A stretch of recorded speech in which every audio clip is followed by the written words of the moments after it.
ဇာမနီငှက်ဆိုတာကတော့ရှေးဟောင်းတနာရီတွေထဲမှာအလွန်ကြော်ကြားတဲ့ရှင်သန်ခြင်းနဲ့ပြန်လည်မွေးဖွားခြင်းကိုကိုးစားပြုတဲ့ထူးခြားစမ်းကြယ်တဲ့ငှက်တစ်ကောင်ဖြစ်ပါတယ်။သူ့ရဲ့အကြောင်းကိုအဓိကအချက်၄ချက်နဲ့တင်ပြပေးပါမယ်။နံပါတ်1အသွင်နဲ့ပြည့်တဲ့အယောင်အသွေးတနာရီတွေဇာမနီငှက်ဟာလင်းယုံငှက်နဲ့တရံတူပြီးအရွယ်အစားအလွန်ကြီးမားပါတယ်။သူ့ရဲ့အမွေးအတောင်တွေကတော့ရွှေရောင်နီရဲတဲ့အယောင်နဲ့ခရမ်းရောင်တို့ရောရွှဲ့နေပြီးမီးတောက်တွေလိုတောက်ပနေတတ်ပါတယ်။အမီးကတော့ဒေါင်းမီလိုရှည်လျားလှပတယ်လို့ဆိုကြပါတယ်။နံပါတ်2တေချင်းမှပြန်လဲရှင်သန်ခြင်း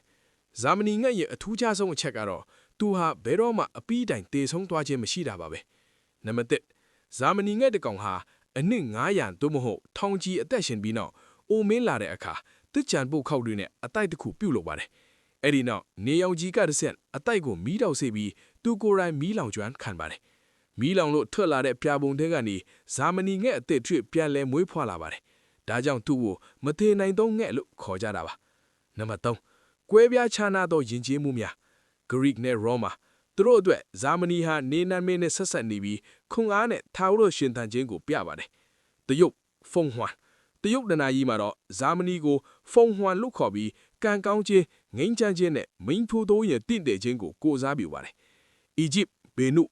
အီဂျစ်လူမျိုးတွေကတော့နိုင်မီရေရွှမ်းမှုနဲ့ဖန်ဆင်းရှင်နဖျားတို့ရဲ့ပြားရုပ်အဖြစ်ယုံကြည်ကြပါတယ်။နံပါတ်4တင်ကေတနဲ့အသိပဲ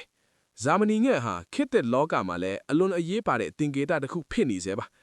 ဘလောက်ပဲကြရှုံးပါစေပြာပုံတဲကနေဖြန်ထလာတဲ့ဇာမနီကိုပဲအခက်အခဲတွေကိုကြော်လွှားပြီးပိုမိုတန်မာစွာပြန်လဲထွတ်ပေါ်လာခြင်းကိုဖော်ညွှန်းပါတယ်